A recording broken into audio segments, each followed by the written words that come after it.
El arco de Aogiri, qué arcazo, de los mejores que he leído la verdad, y es una lástima lo que le hizo Pierrot, resumiendo 32 capítulos de manga en tan solo 3 de anime. Es por eso mismo que antes de seguir, quiero que todos cierren los ojos por un momento y hagan el siguiente ejercicio. Olviden todo lo que vieron en el anime, olviden al Kaneki Edgy, olviden las apariciones de Jason antes de que empezara este arco, olviden el campo de lirios rojos donde Kaneki se come a Rise, olviden todo lo que puedan, ¿sí? Porque Pierrot hizo un desastre y la obra original es muy distinta. Yo sé que muchas veces la gente dice que se puede ver la primera temporada y luego pasarse al manga, pero después de leer el manga desde cero, puedo decirles que lo mejor es solo ver el opening, que por cierto es un temazo, y mientras lo tienen de fondo, léanse el material original, es así de simple. Y digo esto desde ya para no tener que mencionar el anime cada 2x3, porque la verdad creo que sería molesto andar comparando cada cosa que hizo mal la adaptación. Así que explicado todo esto, ahora sí hablemos del arco de Aogiri.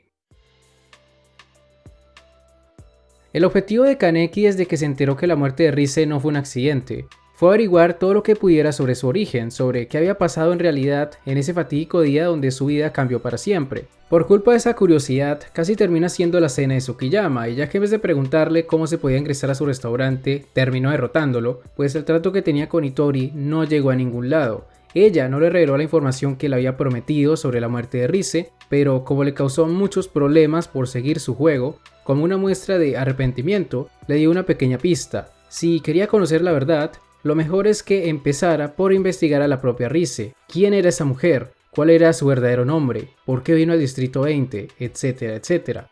Para su fortuna o su desgracia, esa información llegaría directo hacia él. Primero obtuvo ciertos datos de parte de Banjo, personajazo, y posteriormente, cuando es secuestrado, todo su mundo se viene abajo cuando el líder de Aogiri, un ghoul llamado Tatara, le revela que el Dr. Kano sabía lo que le estaba haciendo cuando lo convirtió en ghoul, además de que probablemente Yoshimura también lo sabía. Esta parte fue muy buena, porque si bien Kaneki estaba sorprendido por lo que escuchó, la verdad es que ya lo intuía y el propio Tatara se molestó por eso. Y es que pensemos lo siguiente, si el cuerpo de Kaneki fue encontrado con una mordida y si en el mismo lugar había otro cuerpo que tenía carne humana en sus dientes, lo más sensato sería pensar que dicho cuerpo pertenecía a un ghoul, y aun si no se hubieran dado cuenta por eso, lo harían al momento de sacarle los órganos porque no podrían cortar el cuerpo. Recordemos que los ghouls son bastante duros, entonces si consideramos todo esto, es obvio que Kano sabía que Rise era un ghoul. Era imposible que no lo supiera y la droga que le administraba Kaneki en los controles era para disminuir la concentración de células RC en su cuerpo. Por eso es que el detector de ghouls no funcionó cuando Mado lo obligó a pasar por él.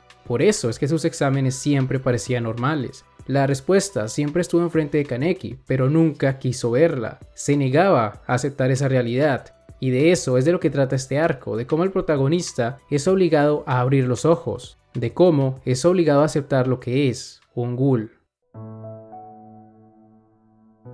Desde que Kaneki se convirtió en ghoul, este siempre siguió viéndose a sí mismo como un humano, seguía asistiendo a la universidad y controlaba su hambre con los cubitos esos que le daba Yoshimura. Estaba empeñado en negar en lo que se había convertido, no quería formar parte de ese mundo. Sin embargo, era solo cuestión de tiempo para que esa vida falsa llegara a su fin. Todo lo que Kaneki ignoraba, todas las cosas que quería evitar, todo eso debería enfrentarlo cuando decide ser ingenuo una vez más, cuando confía en que Yamori le perdonaría la vida a la gente de Banjo a cambio de irse con él. Todo este tema de la tortura por parte de Yamori es una cosa muy fuerte y muy turbia, pero al mismo tiempo también es espectacular porque el autor utiliza el dolor y la desesperación del protagonista para hacerlo ver la realidad. Ser el que siempre lastiman no está bien, eso no es amabilidad, es debilidad. Todo lo que le enseñó su madre solo lo estaba limitando, ella no era la persona respetable que él creía. En esa introspección que tuvo con Rise, se da cuenta de que ella era muy ingenua, por culpa de su falta de valor, por no poder elegir entre él y su hermana, al final terminó muriendo y Kaneki iba por ese mismo camino. Ni siquiera pudo salvar a Koto y a Kei,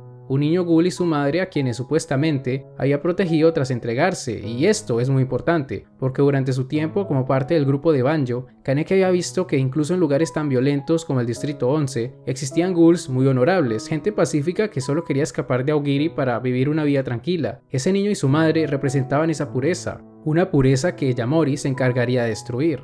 Verlos morir frente a sus ojos lo llena de ira contra Yamori por haberle mentido, ira contra sí mismo por no ser capaz de haberlo salvado, ira contra Rise por tratar de comerlo, contra el doctor por haberlo convertido en ghoul. En ese momento Kaneki dejó de hacerse el tonto, entendió que todas sus desgracias habían sido el producto de su inexistente determinación. Si le hubiera dicho a su madre que lo escogiera a él por encima de su tía, ella no habría muerto. Si no hubiera confiado en Rise, no se habría convertido en ghoul, y así con cada cosa que le sucedió. El protagonista se cansó de todo eso. ¿De qué sirve ser lastimado si al final mueren las personas que intentaba proteger? Esa inocencia que lo caracterizaba no era una virtud, era su perdición, y para poder escapar de su muerte, para poder vengarse de Yamori, de Aogiri, del doctor, de Rise y de todos aquellos que se aprovecharon de él, Kaneki decide usar su poder, decide que ha llegado el momento de aceptar a su ghoul interior. O eso es lo que pensaba en un principio, ya que aquí es cuando sucede la mejor escena y también la mayor revelación de este arco. Kaneki se da cuenta de la verdad. Nunca hubo ningún ghoul viviendo en su interior. Esa imagen mental de Rise solo era una representación de sus miedos.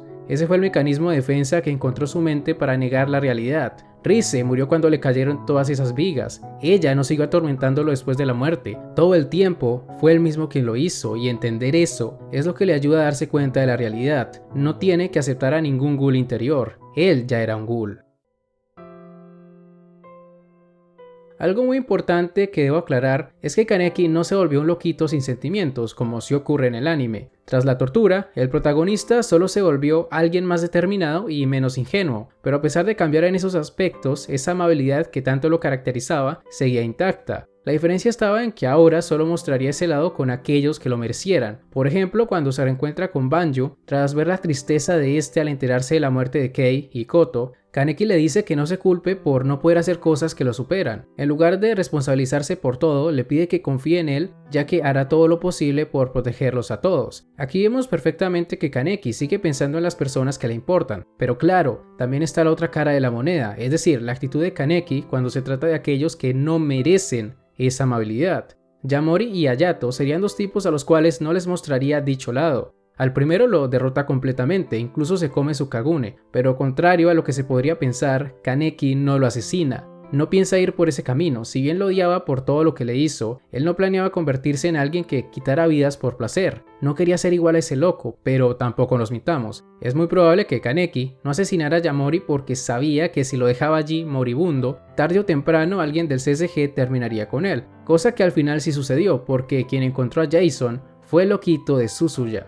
Sobre Hayato, la cosa es un poco diferente. Kaneki también quiere hacerle mucho daño por el trato que le dio a Touka, pero como sabe que ella todavía quiere a su hermano, no lo hace. O mejor dicho, no le hace el daño necesario para matarlo, solo lo medio mata al romperle la mitad de los huesos. Esa parte fue muy chistosa porque Kaneki pensó en varias formas de lastimar a Hayato, pero ninguna lo convencía lo suficiente porque no le daban esa sensación de simetría. Cuando hablaba de medio matarlo, era literal. Y bueno, sobre esto aquí sí debemos admitir algo muy importante. Si bien Kaneki no se volvió un loquito, sí es verdad que sí se volvió un poquito sádico, no nos vamos a engañar. Pero repito, este lado cruel solo sucede con aquellos que atentan contra su seguridad y la de sus amigos. Es por eso que cuando se reúne con los demás, se alegra de saber que siguen vivos y hasta se ríe cuando Touka le dice que debe arreglar el color de su cabello. Y esto es lo que nos lleva al último punto.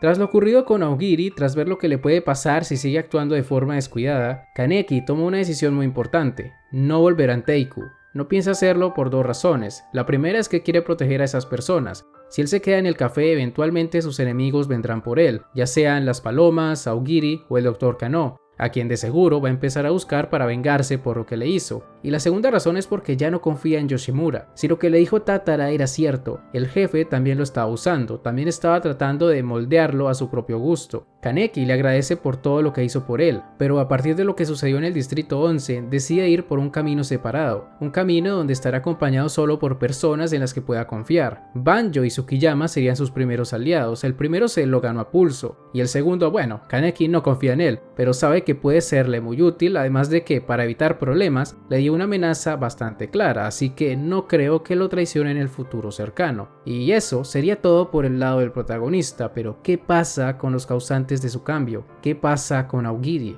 Kaneki juró que los destruiría, pero la verdadera pregunta es, ¿qué tan poderosa es esta organización? Ya vimos que tienen gente muy fuerte en sus filas, gente que incluso puede utilizar el modo llamado Kakuya, pero si a esto le sumamos a los ghouls clase S y SS que liberaron mientras el CSG estaba en el distrito 11, las cosas se complican bastante. Será interesante ver qué sucederá después del time skip, porque debe haber un time skip, y allí sabremos si Kaneki logra hacerse de aliados fuertes que le ayuden a cumplir su venganza.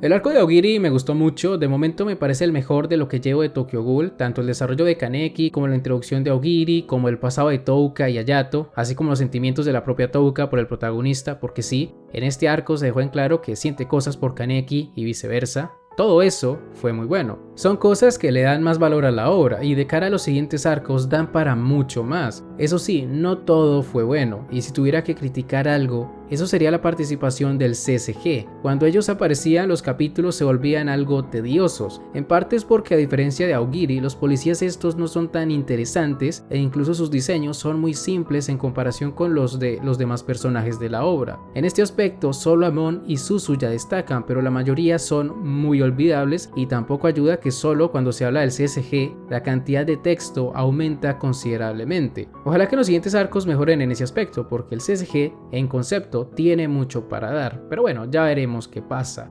Lo importante es que, en resumen, el arco de Aogiri es muy bueno y espero que lo que viene mantenga el nivel o sea incluso mejor. Y ya está, gente, con esto llegamos al final de este video. Si les ha gustado no olviden dejar un buen like, suscribirse, síganme en Twitch y en todas mis redes sociales, los links están en la descripción. Y por cierto, también agradezco a los miembros del canal por apoyar este proyecto, en verdad mil gracias. Y dicho eso, ahora sí me despido. Hasta la próxima, el Psy Kongru.